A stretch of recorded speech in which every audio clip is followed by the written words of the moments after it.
वसमत शहरासह तालुकाभर बंदला उत्स्फूर्तपणे प्रतिसाद। मागील 13 महिन्यापासून मराठा आरक्षणाचा लढा संविधानिक मार्गाने चालू असून उपोषणाला पाठिंबा म्हणून वसमत तालुक्यात आज बंदची हाक देण्यात आली होती आणि या बंदच्या हाकेला सर्व समाज बांधवांनी मोठा उत्स्फूर्तपणे प्रतिसाद दिला।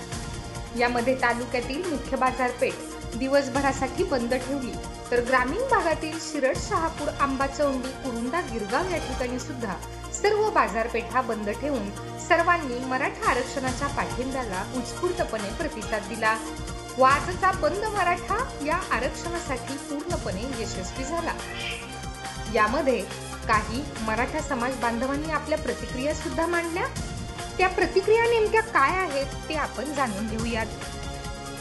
मराठा संघर्ष उद्या मनोज जरांगे पाटील यांचा जे मराठा समाजाचा ओबीसीत समावेश करावा यासाठी जे आमरण उपोषण चालू आहे, उपोषणाची ही 6वी वेळ असताना इथल्या राज्य सरकारने कुठली दखल घेतली नाही। गेले 8 दिवस झालं त्यांची प्रकृती अतिशय चिंताजनक आहे, तरी समाजाने कुठलीही त्याच्यात कार्यवाही केली नाही किंवा हैदराबाद गॅजेट असेल कुठलीही त्यामध्ये ॲक्शन घेतली नाही।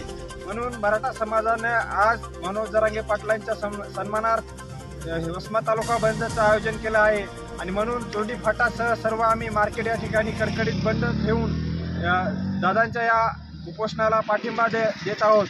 सरकारला माझी या निमित्ताने विनंती आहे की दादांच्या ज्या मागण्या आहेत ते लवकरात लवकर मागण्या कराव्या, अन्यथा मराठा समाजाचा उद्रेक अटळ आहे आणि हे सरकारला झेपणार सुद्धा नाही।